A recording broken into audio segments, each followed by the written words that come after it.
কেন যে বাবা মায়ের কথায় ডিভোর্স দিয়ে দিলাম জানি না। ভুল বললাম, বাবা মায়ের কথা বললে ভুল হবে।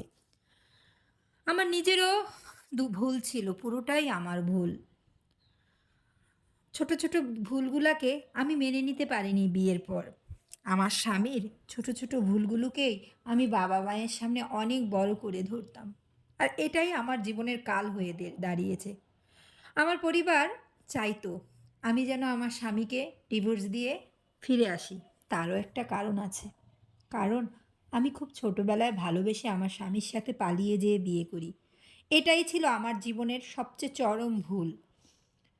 আমি তাদের অমতে বিয়েটা করেছি বলে আমাকে তারা মেনে নিতে পারেনি। আর প্রতিনিয়তই আমাকে সবসময় আমার স্বামীর ভুলটা যতটুকু ছিল তার থেকে বেশি আমার চোখের সামনে ধরিয়ে দিত। আর আমিও না ছোট ছোট ভুলগুলাকে আমার স্বামীর একদম মানে আপটে সাপটে ধরতাম। বুঝতেই পারতাম না যে এটা কোনো একটা সংসারে কোনো ব্যাপার না। বাবা মায়ের কথায় এই সিদ্ধান্তটাও আমিই নিয়ে ফেলেছিলাম।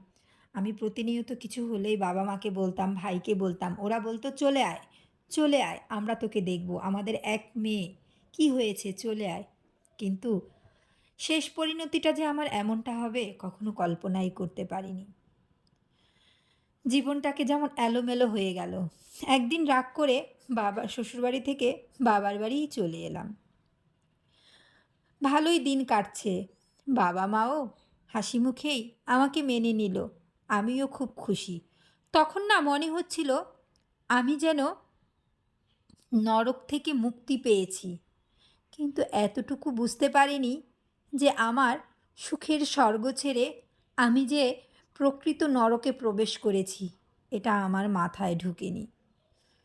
আমার মতো যারা এই ভুলগুলা করে, আজকের এই ভিডিওটা তাদের জন্যই। আমি বলবো না ডিভোর্স জিনিসটা খারাপ, কিন্তু আমার মতো যারা ভুল করেছো তাদের জন্য আমার আজকের এই ছোট্ট কথাগুলা। আমার ভালোই চলছিল, বাবার বাড়িতে ডিভোর্স নিয়ে আসার পর হাসিখুশি দিন যাচ্ছে। কিন্তু একটু একটু করে বুঝতে পারলাম যে এই জায়গাটা আমার জন্য না। বাবা মা ভাই বোন সবার আচরণে না পরিবর্তন শুরু হতে থাকলো। একদিন আমার ভাইয়ের মেয়ের সাথে আমার ছোট্ট মেয়েটি খেলা করছিল। খেলতে খেলতে তার খেলনাটা ভেঙে দিল।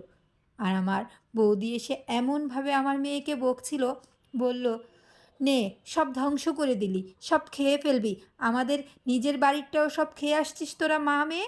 আর এখন আমাদেরগুলোও তোরা খেয়ে শেষ করে ফেলবি, সব শেষ করে ফেলবি।"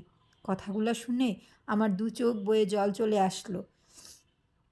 কি ভেবে আসলাম আর কি হলো এই চিন্তা করতে করতেই তো আমি যেই ভুলটা করেছি অনুতপ্ত করেও তখন আর ফিরে যাওয়ার সময় ছিল না। কেননা অতদিনে আমার স্বামী আবারও বিয়ে করে নিয়েছে। আমি যখন চলে আসি ও আমাকে অনেক বুঝিয়েছিল, কিন্তু আমি তার কোনো বুঝ বাধা মানিনি। ঠিক, আর আমারও আর এই মুহূর্তে আমার স্বামীর ঘরে ফিরে যাওয়ার মতো কোনো রাস্তাই ছিল না। আমি বাধ্য হয়ে আমার বাবার বাড়িতে আমি রয়ে গেলাম। আর আমার প্রতিনিয়ত নির্যাতনগুলো সহ্য করে গেলাম। শ্বশুরবাড়িতে শুধু স্বামীর নির্যাতনটুকুই ছিল, আর এখানে সবাই আমাকে তিলে তিলে শেষ করে দিচ্ছে। এমনকি আমার জন্মধাত্রী মা, বাবা, ভাই সবাই কেমন যেন ওদেরকে নিয়েই ব্যস্ত থাকে। আমি মনে হয় ওদের ঘাড়ে একটা বোঝা হয়ে গেলাম। এটাই হয়তো প্রকৃতির নিয়ম। তখন যদি আমার পরিবারের কথা না শুনে আমি যদি আমার স্বামীর ঘরে থেকে যেতাম, আমার বাবা মা যদি একটু যদি বুঝিয়ে আমাকে সেখানে পাঠিয়ে দিত, হয়তো আজকে আমার এই পরিণতি হতো না। আমার সন্তানেরও এইরকম পরিণত হতো না। কিন্তু তখন তারা আমাকে সাপোর্ট করেছিল। তখন বলেছিল যে, "চলে আয়, আমরা তোকে দেখব, অমন স্বামীর সংসার করতে হবে না।" কেন জানেন? আমার স্বামীর প্রতি তাদের এমনিতেই অনেক অভিমান ছিল আমাকে পালিয়ে নিয়ে বিয়ে করাতে। তো আমি এই ভিডিও থেকে এই শিক্ষাটাই দিতে চাই যে ছোট ছোট ভুলের কারণে নিজের সংসারটা ভেঙে দেবেন না। আগে বুঝার চেষ্টা করবেন সংসারটাকে।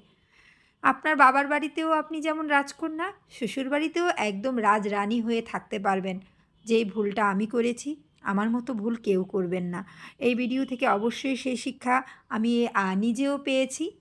আপনারাও এই শিক্ষা নিতে চেষ্টা করবেন যারা এখন ডিভোর্সের চিন্তায় আছেন। সবার কাছে যদি ভালো লাগে ভিডিওটা লাইক, কমেন্ট, শেয়ার এবং সাবস্ক্রাইব করে দিবেন। আর নতুন নতুন গল্প পেতে আমার সাথে থাকবেন।